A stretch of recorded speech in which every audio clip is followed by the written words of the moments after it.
এটা গল্প না, আর এটা স্টোরিও না। এটা হচ্ছে আমার কাছের মানুষের একটা চিঠি। তো ওইটাকে আমি একটু বলে দেব যে আমার সাথে কি হয়েছে না হয়েছে। এটার মধ্যে ভাবা যায় যখন প্রথম আমাদের দেখাশোনা হয়, কয়েকদিন যাবৎ পরে এই চিঠিটা দিয়েছিল আমাকে।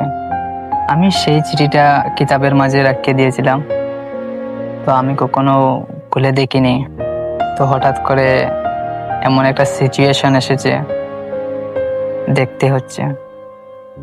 তাই এটাই ওই লেখা, ওর হাতের লেখা, কিন্তু ওইটাকে আমি আজকে সবার সাথে শেয়ার করব।